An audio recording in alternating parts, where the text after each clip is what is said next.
Iran এত বড় ঘটনা করতেছে, এখন আর কোনো আওয়াজ নাই, এখন আওয়াজ নাই। আর ইরানের সাথে আমাদের আকীদা যা মন চায় তা থাকুক। যখন কোন মুসলমানদের সংগ্রাম হবে, সে যেই আকীদার হোক না কেন, কোন মুসলমানদের সংগ্রাম যখন ইহুদির বিরুদ্ধে হবে, আমরা সব ঐক্যবদ্ধ হতে হবে। কথা বলেন ঠিক কিনা বলেন?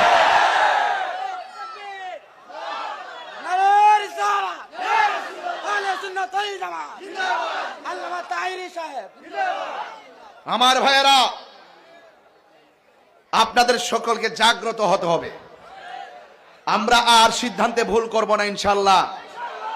একের পর এক আওয়াজ হবে, একের পর এক আওয়াজ হবে দেশ থেকে দেশান্তরে। বুলেটের মাধ্যমে প্রতি বছর সংসদীয় আসন থেকে উপজেলা, জেলা থেকে শুরু করে উপজেলা, উপজেলা থেকে ইউনিয়ন, ইউনিয়ন থেকে ওয়ার্ড পর্যন্ত আমাদের আহলে সুন্নাত ওয়াল জামাত দুর্গ করে তুলতে হবে ইনশাআল্লাহ।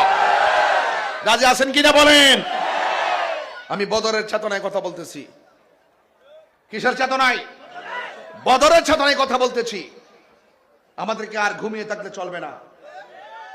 আমাদের সঙ্গে প্রতারণা করা হয়, আমাদের সঙ্গে বৈষম্য করা হয়, আমাদের সঙ্গে শুধুমাত্র যত ধরনের ষড়যন্ত্র আছে সব করা হয়, এবং ষড়যন্ত্র করার পর তারা পার পেয়ে যায় কেন? আমাদের ইউনিটি না থাকার কারণে। হাত তুলেন, হাত মুট করে কোন আমরা কি এক নাকি ভিন্ন? এক থাকতে চাই কি চাই না বলেন? দুই হাত তুলে বলেন চাই কি চাই না বলেন?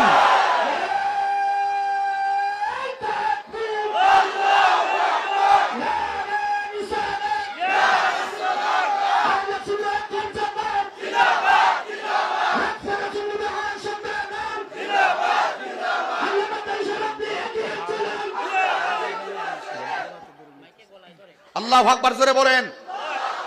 আমার কথাকে আপনারা রাগ করতেছেন? আমার অনেক কাজ ফলাই আমি আসছি, ঘন্টাখানেক আলোচনা চলে যাব, সবাই বাড়ি থেকে সেহরি খেতে হবে। ইনসাফ রেখে কথা বলবো, সময় মতো মাইক ছাড়বো, কিন্তু কথা বলবো হিসাবে হিসাবে, শিয়ানে শিয়ানে ইনশাআল্লাহ। বলেন না কেন? আপনারা ভাববেন না যে আমি লুকাই গেছি।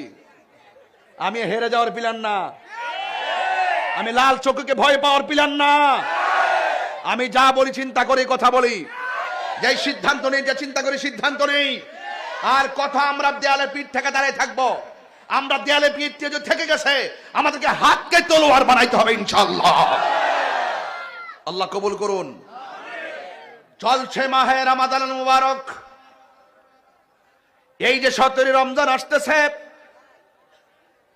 মুসলমানদের সঙ্গে কাফের সঙ্গে মুসলমানদের সর্বপ্রথম সম্মুখ